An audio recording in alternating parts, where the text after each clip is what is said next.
For months, I've been trying to get my guest, Dr. Sybil Hampton, in the studio for an interview. Today, our schedules have finally aligned at the perfect time during Black History Month. You see, my guest's first claim to fame, and she has many, happened at the tender age of 15. Young teenager Sybil was among the second group of African American students to integrate Central High School on the heels of the first, the Little Rock Nine. And in 1962, when she graduated, she became the first black student to have attended all high school grades at Central High School. You would think such a traumatic experience at such a young age would have soured her on any type of organized schooling. But no, Dr. Hampton has scores of higher learning degrees and has dedicated her life work to the field of education. Just to read a few of the items on her resume, Hampton was an elementary school teacher in Chicago, Illinois, an academic administrator and director of higher education opportunities at Iona College in New Rochelle, New York. In 1985, she became a manager of education and culture at the GTE Corporation in Connecticut. Later, worked as the assistant dean of student academic affairs at the University of Wisconsin in Madison. In 1993, she was the special assistant to the president at Southwestern University in Georgetown, Texas. Finally, in 1996, she moved back to Little Rock, Arkansas, as president of the Winthrop Rockefeller Foundation. Needless to say, Dr. Hampton is a history maker and was inducted into the Arkansas Black Hall of Fame in 2005, of course. It is a pleasure to welcome to the table the smart, worldly, fearless, self-evolved, citizen extraordinaire, Dr. Sybil Hampton. She's making faces at me the whole time. You should be watching on Facebook. Thank you so much for coming on. I asked you why you seem like you should be retired. Are you? I am. So I asked you why you were so busy, and you're just busy taking care of family and volunteering in the community. Now, I know you from the church, speaking of community. Our two downtown churches, mine, Trinity Episcopal Cathedral, and yours, Bethel African Methodist Episcopal, are sister churches, and we often visit each other's services. And for some reason, until I read about you, I thought you were maybe a preacher or a history teacher. No? None of the above. You can't shake your head on the radio. Okay. None of the above.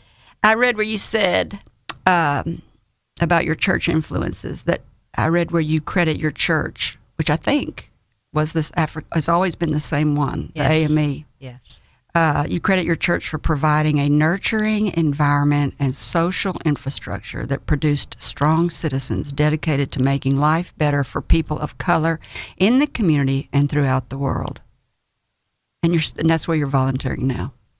Well, I'm on the board of Mount Holly Cemetery, and I co-chair the Little Rock Scent Committee for the City of Little Rock, so that I do things at the church, and certainly a lot with the Bethel Trinity, a covenant relationship.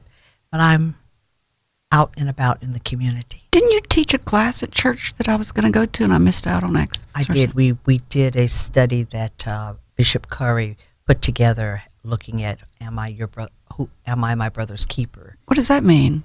Well, I think Bishop Kerry and a lot of others believe that the times are such that we need to examine whether or not we are all going to draw closer to ourselves and our families. Are we going to take responsibility as Christians and citizens of being in and of the world and doing something about what's going on in the world? In not just in America, but in the world. In the world, but in America in particular. I mean, outside of our individual churches, do we need to form communities that are broader, that are inclusive, that are loving, respectful, trusting, in order to build a world that is better connected, more coherent, and less frightening? A stronger nation. A stronger nation. You're always stronger together. You know, there's a military tactic that's been around forever to divide and conquer. It's the most simple basic military tactic that there is. And so you're talking about the opposite of that, coming together. That's right. Because dividing and conquering is what would tear our country down. Or anything. Is in the process of tearing our country down. It'll tear anything down, That's actually. Right. A family, you're right, anything. Mm-hmm. I read about you, this soft-spoken woman with grit, nerves of steel. I couldn't help but think about your parents. You were born in 1944 in Springfield, Missouri, to Leslie and Lorraine Jordan. Your mother is a longtime educator. Your father was a World War II veteran who worked for the U.S. Postal Service, but you grew up in Little Rock. So how did all that come to be? Daddy was in the military, getting ready to ship out to Okinawa, and they were being trained at Fort Leonard Wood in Missouri.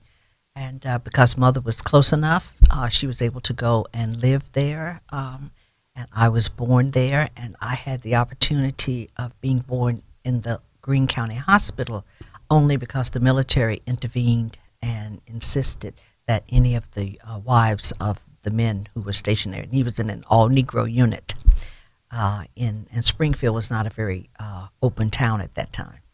So what does that mean you got to be born in? Is that a white hospital or something? It was a white hospital. Oh. At the time. And so my mother said before she died in 2015, she said, your whole life has been being in these places that people don't expect you to be. Controversial places. Yes. That's nice. It's kind of like you had a destiny. Have you ever done your history of your family before? Your parents? Have you ever gone back and done genealogy on your family? I've done some because my father came from the Wilma, Monticello, Warren area, and I had his grandfather owned his own barbershop there, and I'm particularly interested in researching that because that probably means that he was a child or a descendant of someone who was a child of a slave owner, in order to, at that age, have the means to own his own business. Oh, so you think he's part white? Oh, he was. Oh, I know he was part white. He was part white. He was American Indian. He was extraordinarily fair. And he was a free man. Well, he would have been a free man because he was born after slavery, my great-grandfather. Oh. Yeah. But he had a business, a thriving business. He was always an independent business person and also owned land. So I'm looking to see who he's related to. That'd be interesting, wouldn't it? Yeah. You have a lot of degrees, a master and a doctorate in education. Is that your parents' influence? Your mother was an educator. It is that I'm the third generation in my family to go to college. My grandfather, You beat me. My mother's father hitchhiked from the Bayou Bartholomew area down to Mississippi, and he was not able to get a 4-year degree, but he got a 2-year degree. My father hitchhiked to Little Rock from Wilma, Arkansas, because there was not a Rosenwald school there. He wanted to go to college, and he did not have the required credits, so he lived as a servant in the Heights and went to Dunbar High School, where he met my mother. And so I would say to you that one of the things that informs me just by living and breathing in that house is being with people who made great sacrifices to be educated. Living and breathing in what houses? In the house that I grew up in. I gotcha. Yeah. That my grandfather lived with us, so that, my brother and I had the opportunity to grow up and to hear adults talking about ways in which they had informed their lives and had, made the things they had done. And so we knew that we were going to college because everybody in the family had, 3 of the people we lived with, the adults we lived with, had gone to college. This is interesting, though, Kerry. My mother, after my father finished at Philander, because that's where he wanted to go, my mother wanted to go back. Dunbar High School had a junior college, and so my mother had gone to Dunbar Junior College, but she wanted to go to Philander, too. My father decided that as a woman, it wasn't really as important. Of course. And so that was so fascinating as a child, to understand that there were barriers for women. And my mother succeeded in going back. But That was resistance from my father. And then she got a master's from Fayetteville. She was among that group of teachers, of African-American teachers here in Little Rock, who would go to Fayetteville in the summers in those special programs and earn master's degrees. Your family's fascinating. There's not very many people that have the legacy that you have of working hard, trying hard, doing good. Wasn't your father always active in civil rights? My father was a part of the Arkansas Human Relations Council. My parents were active with the NAACP, very active at Bethel. And, of course, Bethel was the church that Ernie Green, Gloria Hallmark, Melba Patillo attended. So, and who are those people? They were 3 of the Little Rock 9. We've got to find out how. So I bet, I don't want to jump into it till after the break, but I bet that's how you ended up being the second class was because of them. But let's not go there. This is a great place to take a break because we're going to get in that conversation and it's going to last a long time. This is a great place to take a break. When we come back, we'll continue our conversation with Dr. Sybil Hampton, educator consultant and 1962 graduate of Central High School during Arkansas's not so favorable, tumultuous desegregation era. It's Black History Month, and who better to talk about on that subject than someone who has walked the walk of desegregation as a child and talked the talk of equality as an adult than our guest today, Dr. Hampton. We'll be back with more brave stories.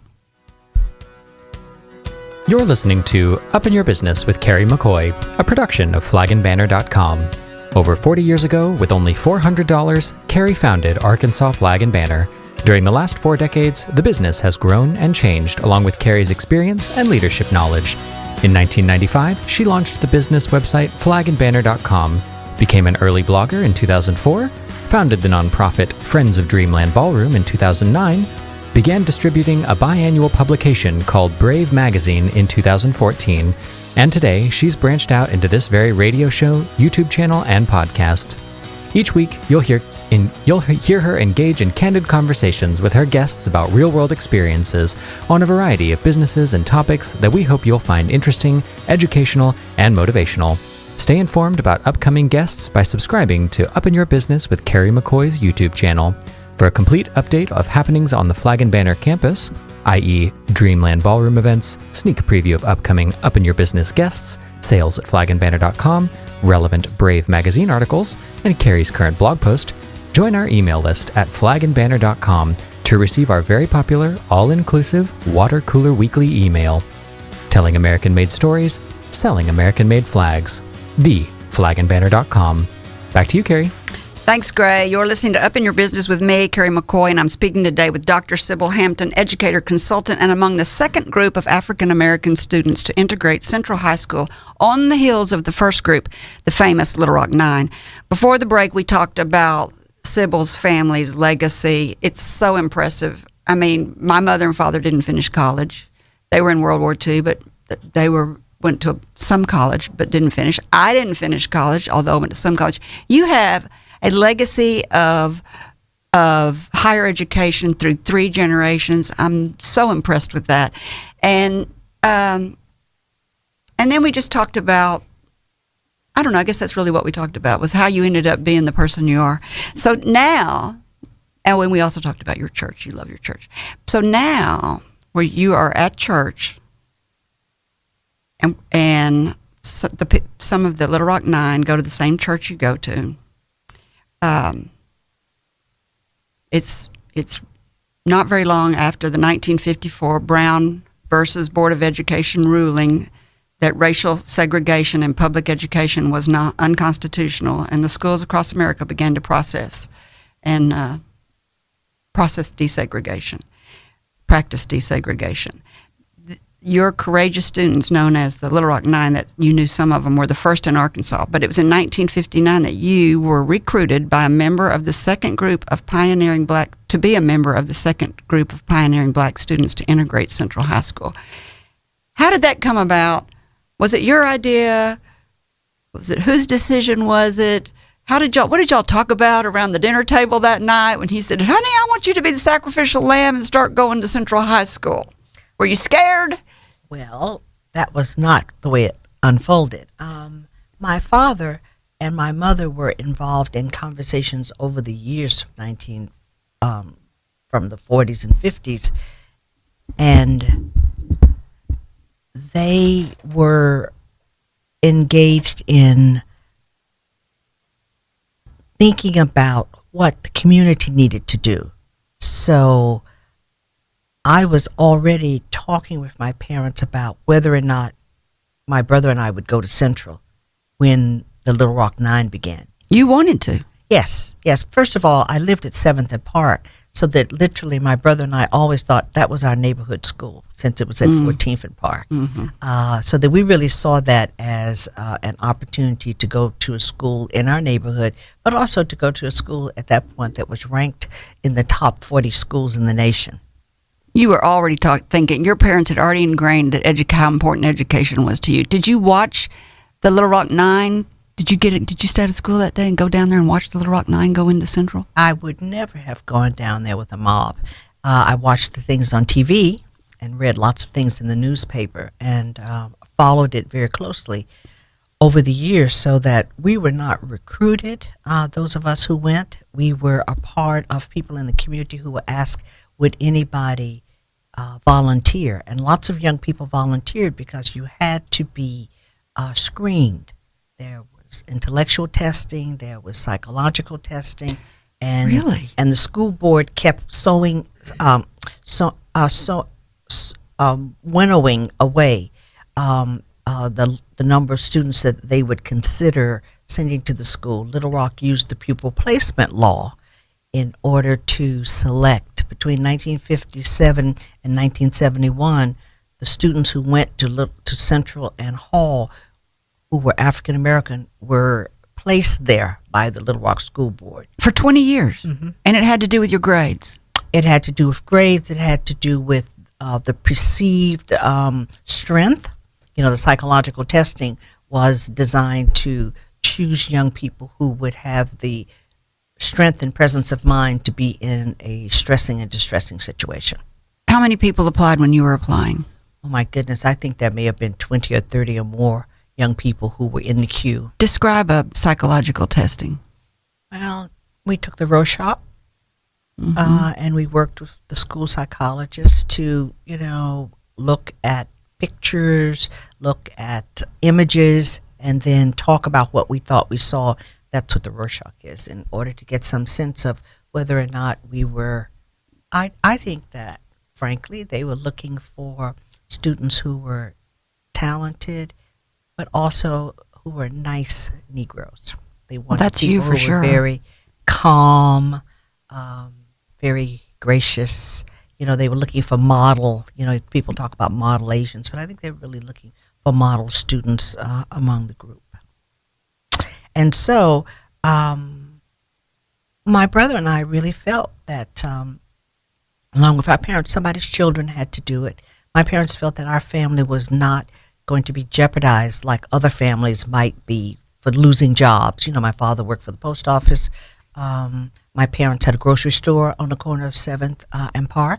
Oh, they did? Yeah, they did. There was my parents' grocery store, Kid's grocery store, named after my mother, who was called Kid by her father. She was raised by her single-parent father. And then on the adjacent corner was Grant's grocery store, which was the Anglo grocery store. So that 7th and Park, actually, that neighborhood was, half of the block was African-American and the other half was white. So, people think of Little Rock as being a monolith in terms of how people live, but there were these neighborhoods within the city in which there were white and black people who lived in the same. Just went to different grocery stores. But we all knew each other. So your brother applied also. Yes. And how long did it take before you found out? When did you start applying? Like in July, and then you knew by no, August? not in July. That went on for maybe even a year. I mean, the queue started when they began recruiting for the Little Rock 9. Then they, kept building the queue of students who would go for the other grades. Because the Little Rock 9 was 1957, and there was no integration into Central in 58. So that must have been when they were queuing you up, like you were saying, and testing, and then in 59 you started. So it made But what happened in 59 that's fascinating is that initially when the school opened, only Carlotta Walls and Jefferson Thomas of the Little Rock Nine were admitted. The school board was trying to keep the group of the Little Rock Nine attending and not adding any more. And so the NAACP Legal Defense Fund got involved and went back to court. And so Frank Henderson and Sandra Johnson were admitted in the 11th grade, and I was admitted in the 10th grade, and we came into the school after school started. So out of the Little Rock Nine, there were only 2 that went back in 58? In 59. Yeah, when the schools reopened. In 57, out of the 50, in 57, the 9 and 57, there were only 2 that went back in 58. Yes. Sorry, I said that backwards. Oh, but I just cannot imagine being a teenager and going to school in such a hostile environment. I could hardly go to high school in a nice environment. Well, but you have to remember, Kerry, that we grew up in the segregated South, and there were many things about life outside of thinking about desegregating a high school that were not pleasant. You had to go to the back of the bus. You had to remember that you could only go to a colored restroom. You had to remember that you couldn't drink at a water fountain. You had to remember that you could never go to the lunch counter in Walgreens. So there were an awful lot of things about the way you lived in the segregated South as a Negro child that imposed upon you and certainly sent you negative messages. So you were tough. Yeah, I would say that children, not me, but just children of parents living in the segregated South were taught from the time that we could stand up what to do so that you could be safe. Oh, I see. And so that's how we could have been prepared to go to Central when we didn't know there would be the school desegregation. Is that all of the things that our parents taught us and the things that we learned at church and Girl Scouts about how do you live safely in an environment that has all these barriers and restrictions, but also how do you live with hope and joy in expectation that the future is going to be a future in which the promises that your foremothers and forefathers in slavery never realized as democratic citizens, that you might be able to be the first generation to realize that. And we were. Tell us about the first day. You got up that morning? Yeah, I got up that morning. Daddy stayed home from work and we prayed. And then Reverend Henderson came because he drove us to school, Frank Henderson's father. And so Sandra, Frank, and I were all together. They picked me up because I lived closest to the school, and we went. And on the steps there were National Guardsmen, because it was not clear what was going to happen when people learned that 3 more Negro students were going to enter. Was there only going to be 3 of you that year? No, there were 3 more. Carlotta and Jeff had already entered. Yeah, so there was just 3 more coming that year. Okay. And we walked up the steps very quietly, and I walked into the school, and everybody was in class, so it was very quiet. And we met with Miss Huckabee. And we met, the principal greeted us and told us that Mrs. Huckabee would be our key contact. And she talked with us to let us know where our office was, that she was available in case we had any distress or needs. And she took us each to our homerooms. And I went to my homeroom. And what'd they do when you walked in? People just looked at me. Nobody did anything? Mm-mm. Nope. My homeroom teacher showed me where my seat was. And so that what I learned that first day was that that we were going to be shunned. And so over the 3 years, nobody in my homeroom ever spoke to me. In the 3 years, my homeroom teacher spoke to me to let me know, or the class president spoke to me to let me know it was my turn to read the Bible. And so nothing could be more fascinating than to be in a setting where I would be a part of reading the Bible, and we would say the Pledge of Allegiance to the flag, and I was being told very directly that I didn't matter, and so people didn't look at me, people didn't talk to me. It's hard to even talk about, isn't it? Yes, yes. So what I think people can't begin to understand is that what you saw was what happened to the Little Rock Nine, and that was a very active. It was in the news. People were doing all kinds of things to harass, the Little Rock Nine. That's why the troops came. That's why they had escorts in the hallway. We didn't need that. The five of us didn't need that because the resistance turned to shunning. Oh. So no spitting in the face?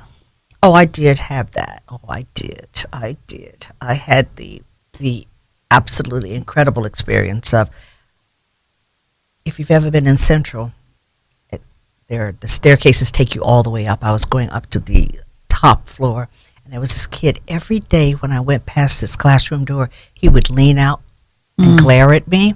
And finally, one day when he leaned out, he had been collecting saliva in his mouth the entire period. And so that he spat in my face. And I want to tell you that when I went to see Master Harold and the boys, when we lived in Madison, Wisconsin, there was a spitting incident. And I had never thought of how that impacted me. I burst into tears in the theater. The people around me were quite startled. And I realized that I had such an emotional response because it's such a humiliating and degrading thing to have someone spit on you. And you can't do anything about it? No. You've passed the test that you would not do anything about it? Well, and actually, that wasn't the most horrifying thing, Kerry. The most horrifying thing was that, and when a football player kicked me on my knee that was bandaged one day, to be in a place where not one person will come to your aid. That's the most jarring thing that one can learn, is that you are truly alone in a situation and that other people don't sense your humanity. And so that kind of disgusting thing, dangerous thing, I was at the top of a staircase and had to go down 5 flights of steps, that nobody would reach out if I stumbled or fell. I mean, that was the thing that I learned in that setting, is that whatever the students had learned at their mother's breast, it wasn't about hating me. I've never felt that I was hated. I felt that people had been taught that I didn't matter, which is different. Kind of like you're not human. That's right. You're not the same. You're not the same. You're not the same. You don't have the same feelings That's I right. have. That's right. That's right. You're not the same. Did you cry at night when you went home? No, not at all. My parents were absolutely clear. They said, this is not something that you need to cry about. This is something that you need to gear down and understand that you have no idea what's going to happen. You have made a decision. We have made a decision as a family to support you, and that you have no idea what's going to happen. But as things happen, you have to bear up. And that was very good, because when I went, we talked before I went about what my goals were. And my goal was to have an excellent educational experience that would then catapult me to a fantastic higher ed experience and a fantastic life. And it did. And it did. You got scholarships. Yeah, I did. Did you ever ask to quit? Did you ever say, Mom and Dad, can I just quit? Absolutely not. Not a day. There was never a day in which I felt that quitting was what I wanted to do. So you walked home every day? Never. I never walked any place again. It was dangerous. That's what I was taken to school every day. I was picked up. I never learned to drive because my parents would not. You don't drive right now? I did learn. I didn't learn to drive until I was 30. Here? I didn't learn to drive until I was 30 because What? my parents would not. They were not interested in me driving because so many people would see me around the town, kids. And so they didn't ever want me to be out alone. So I never did anything alone. I never went on the bus again alone. Everything that I did, I was always with my parents or my brother, because that was the danger, that being clearly identifiable from the school setting, somebody might just do something. You're like a star. No, it wasn't like a star. You're like a, no, it's not that. There's nothing glorious about it. What you are is that you're like a marked person. You're like a target. You're like, oh, it was very negative, to have to not have the kind of freedom as a teenager to kind of hang out. Yeah, right.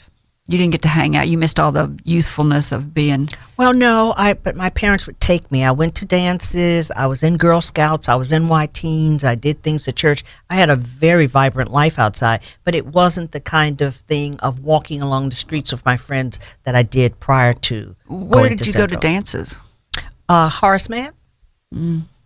I hung with my friends. I mean, in fact, most people that I know from Horace Mann don't even remember that I didn't go to Horace Mann. Because you were there all the time. I was there. I went to basketball games. I was wondering, how was your social life? So that was completely your education life, and then there was a completely different social life. Because by law, we could not attend any activities at Central, and we could not participate in any student organizations. Oh. By law. So it wasn't quite desegregated. It was desegregated. It wasn't integrated. There you go.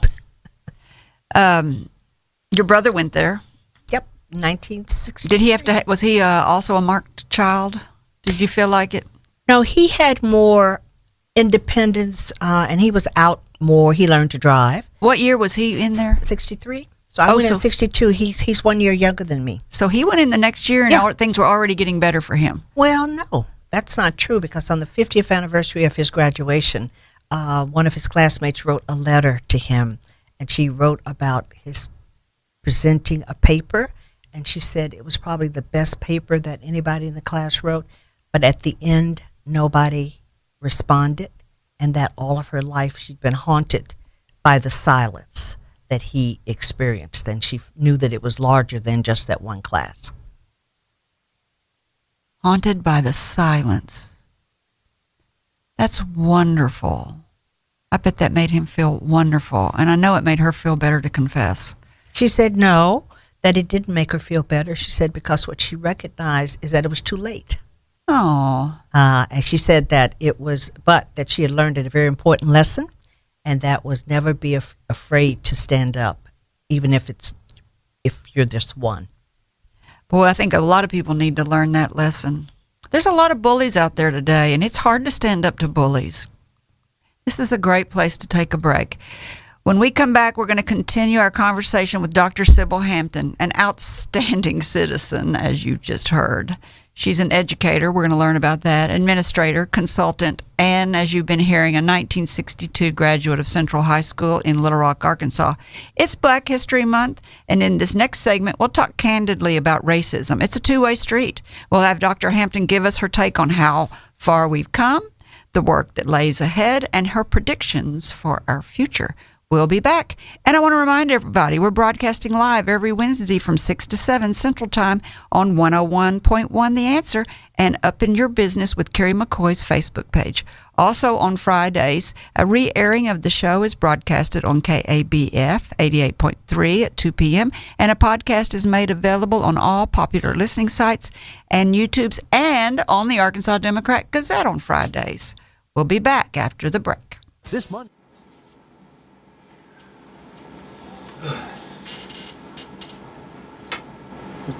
Invisible.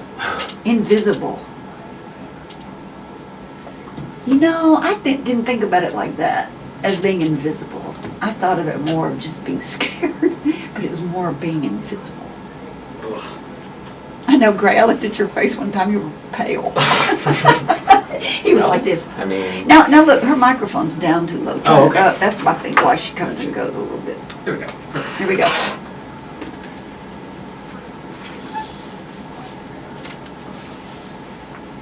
And watch it, Gray. You're listening to Up in Your Business with me, Kerry McCoy. I'm speaking today with Dr. Sybil Hampton, educator, consultant, and among the second group of African-American students to integrate Central High School on the heels of the Little Rock 9. If you have a question or a comment you would like to say to Ms. Hampton, you may call. Gray, what's the number? You have it? The number is 501-823-0965. Before the break, we talked about we talked about your parents at the beginning of the show and how educated they are. 3 generations of college graduates in higher education. Amazing. We talked, and then in the second section, we talked about your first days at Central High School. And at the break, I was saying, I in learning about you, I thought it's all going to be about being afraid and fearing for your life.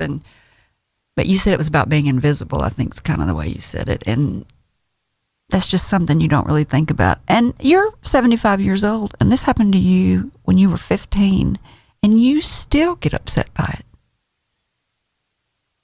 And she's nodding. And, if you're just tuning in and you did not get to hear Miss Sybil Hampton talk about her life at Central High School, you need to go back and listen to the podcast. It's enlightening. It's just stuff you never hear. It's from the heart. In 1996, you went off to become an educator. Boy, did you go off to be an educator. I said earlier that you were an elementary school, started as an elementary school teacher in Chicago, Illinois, academic college administrator in New Rochelle, New York, manager of education and culture in Connecticut at the GTE Corporation, assistant dean at the University of Wisconsin in Madison, special assistant to the president of Southwestern University in Georgetown, Texas, and president to the Rockefeller Foundation, focusing on education and cultural programs. And then and this last one that I just mentioned is when in 1996 you returned to Little Rock to serve as the president of the Winthrop Rockefeller Foundation. And you were focusing on racial and social justice, as always, as you and your whole family have done forever. And you did it for 10 years as the head of the foundation, and you helped to fund a variety of educational and cultural programs throughout the state. Was it hard to make the decision to come back to Little Rock after living all over the place, working for these higher education places, and then you think, well, I'm going to go back to Little Rock where I've had some deep-seated memories. Was it hard to make that decision? It was 30 years later, and that gave me perspective. But the most important thing is that to become president of an incredible independent foundation is like going through the eye of a needle. And so that what was quite startling is that the most stunning career opportunity I had was in the town without pity. What does that mean? Coming back to Little Rock. Oh. So that, it was ironic, and it was totally startling. I would never have told you that I would have come back to Little Rock to do anything more than to take care of my parents, but I would never have believed that the best job that I could ever have would be in Arkansas. It was fate. It was quite ironic, and it helped me to know that, you can go home again. It's healing. It was healing. It was healing. But it was very challenging because people didn't know who I was because I had not been here for 30 years. I had no career experience here. And so in the beginning, I would go places and I'd show up for a meeting or something and people would be directing me someplace else. What do you mean? Well, because I would be going places where I might be the only woman who was there. In the room. The only black woman probably too. Well, the only woman, period. Yeah. And so that, and people would not know that the president, because I had just become the president of the foundation, they didn't know who I was. And so that was, once again, one of those experiences of having to make my way and having to build relationships and trust and having to, just become a part of the flow. You graduated with all kinds of accolades from Central High School, went off to college on all kinds of scholarships. I had no accolades from Central High School. I thought you did. I thought I read you did. Remember, I could not belong to the Honor Society. I had nothing. You had some kind of accolades. Maybe they were national ones. Yes, I got a really great scholarship. And actually, it was startling to my parents that my picture was in the newspaper as being one of the people in the class who got one of the best scholarships. So that was an accolade. You're right. So you decided to go into education. I think that's really interesting. I didn't. I was a major in English Lit. And I thought I want to do something other than being a teacher because, women had been so limited. Nurses, teachers, or secretaries. Yep. And so I thought I want to do something different. And I thought I might like to work for the Public Health Service because I'd had an externship with the Public Health Service. And I thought I'd like to go and get a master's in public health. But I got married after college, and my first husband went to work on his PhD at the University of Chicago. And I thought, and I went to work, and I thought, I don't think I'm going to graduate school, not at the University of Chicago.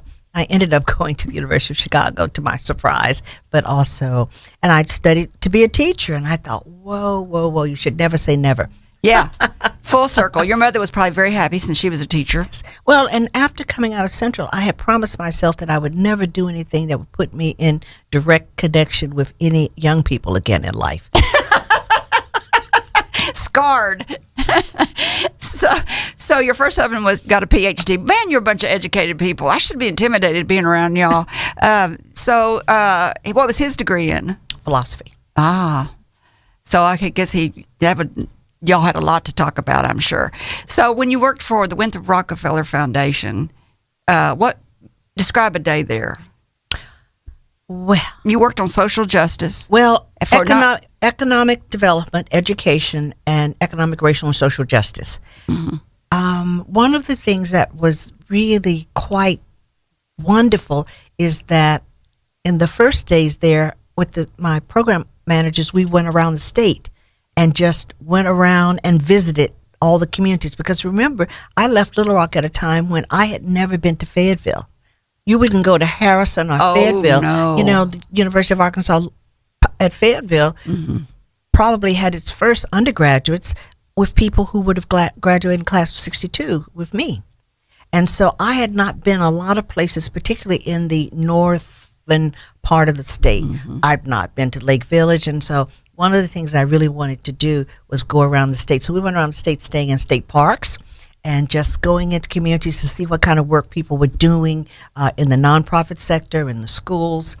And it had been clear to me when I came home that probably the most endangered young people in Arkansas are really talented young people who live in small rural community and don't see people like themselves and don't see what they can do and don't see a way out.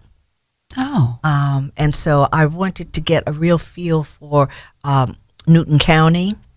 I don't even know where that is. Jasper, Mount Judy.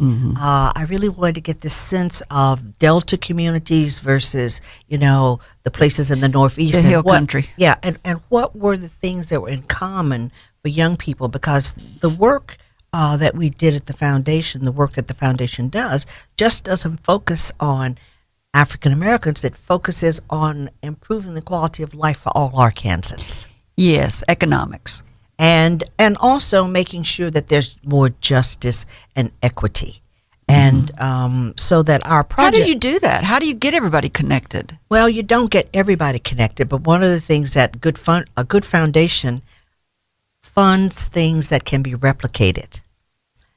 And a good foundation also makes grants to build capacity in communities where that capacity needs to be built. So you put in schools? No. What's a building of replicatable foundation mean? Of a project that can be replicated. For instance, when we realized that this whole thing about broadband was an issue in small communities, we wanted small communities of 10,000 or less to think about how are you going to get ready for the technology age. And so we asked people across the face of the community to sit down and to think about what would you need to do to get ready? What do you need to do? Assessments, what will your young people do? Well, the young people set up senior nets in some communities. So it was that kind of thing, stimulating communities to think about the future, but also having the projects involve young people, because one of the things that we understood is that young people might want to leave Arkansas, but if you engage them before they leave in loving and supporting their communities, then they wouldn't escape as much as they would always have connections. And you went there in 96, so that's right at the dot-com boom. So you're really on the cutting edge of technology and putting, like you said, wireless broadband out there in the community. So what do you think are the positive things about today? We were talking about this before we went on the radio about, some people think today we're in this terrible situation. And I said, and you and I were like, we're not perfect, but we've come a long way. I mean, I didn't even know anything about private foundations when I grew up in Little Rock. And I became the president of one. There you go. And so, when young people say to me, oh my goodness, things have not changed, I go, that's not true. We didn't get all the way. It's a 1,000,000-year journey, so that it is going to be a slog and, it's going to be difficult, but we are not in slavery. Mm-hmm. I mean, I really... It's not a sprint. It's a marathon. It's a journey. I mean, you're not going to a destination. It is a journey of 1,000,000 miles. I was in Northern Ireland last winter this time, and I would tell you that it's so important for me to come back and say to young African-American students, young people in Northern Ireland don't have the hope that you have, because the tension between the Catholics and the Protestants, the fact that only 14% of the schools are integrated, which means that they're either Catholic or Protestant. There are very few schools in which Catholics and Protestants go to school together. So that's a way of having this perspective on how the differences, the way in which people with power keep down the people who don't have power.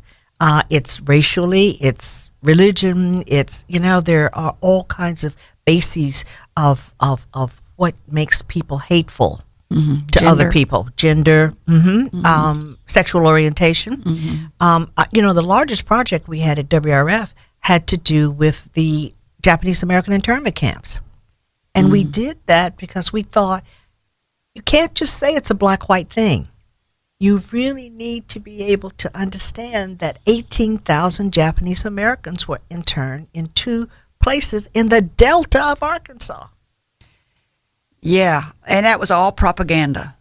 Started this hate about poor Japanese people, and before you know it, we're putting them on trains and busing them to the Delta of Arkansas. If anybody doesn't know that story, they need to. But people didn't know the story. I did not know that story till 10 years ago, probably. And then the thing that's really important is that Arkansas now has all this historic tourism that allows us to tell the various stories and to connect the dots. Is that because of y'all? Is that because of the work you did? I think that certainly the work that we did with the Japanese American internment camps led to Senator Onoye's going to the National Park Service and getting the large grants that have come here to restore those 2 sites. So what do we need to do next? What we're doing between Trinity and Bethel AME Church is really, I think, wonderful. A very important example of what we need to do next. People from 2 different denominations, people who are from 2 different groups, racial groups, coming together over a long period of time to build trust, worshiping together, singing together, doing Bible studies, doing studies together, and just doing the kind of thing that it takes to get people to get comfortable. Our world is a world in which we still live separate and apart.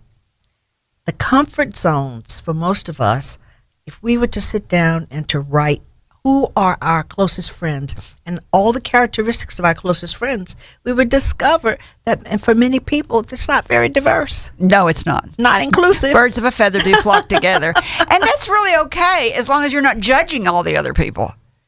I mean, it's okay if you want to be flocked together with your people, but you can't judge other groups of people. That's where I get really... Well, the problem with flocking together and not getting to know different people is that when you need to make important policy decisions and things, that things resonate with different people in different ways. And so there are nuances that you've got to be attentive to, particularly if you're going to be a leader. Yes.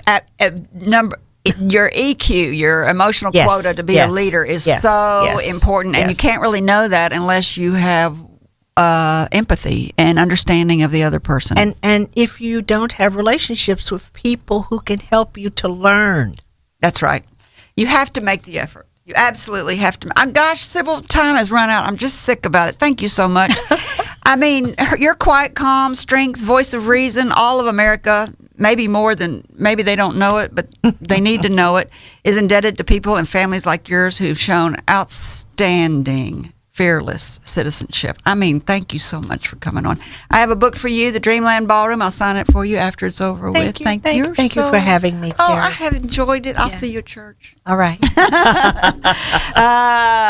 All right, that does it for us. Thanks again. Gray? He forgot what he was doing. Did not. You didn't read your outro. Oh, did I not? No, you sure didn't. Oh, it's my fault. All right, listen, Tom, when you get this, would you edit it out? So I just want to say to everyone, thank you for spending time with us. We hope today you've heard or learned something that's been inspiring or enlightening, and that it, whatever it is, will help you up your business, your independence, or your life. And if you haven't heard something today, you hadn't been listening. I'm Kerry McCoy, and I'll see you next time on Up in Your Business. Until then, be brave and keep it up. You've been listening to Up in Your Business with Kerry McCoy. For links to resources you heard discussed on today's show, go to flagandbanner.com, select radio, and choose today's guest.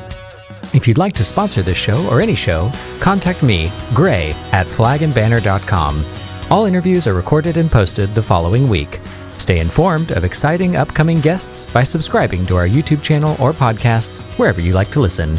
Kerry's goal is simple: to help you live the American dream. If you liked this video, subscribe to our YouTube channel by clicking on the picture of Kerry's face in the center of the screen. For more of Kerry's interviews, click either video on the right of the screen. And as always, thank you for watching.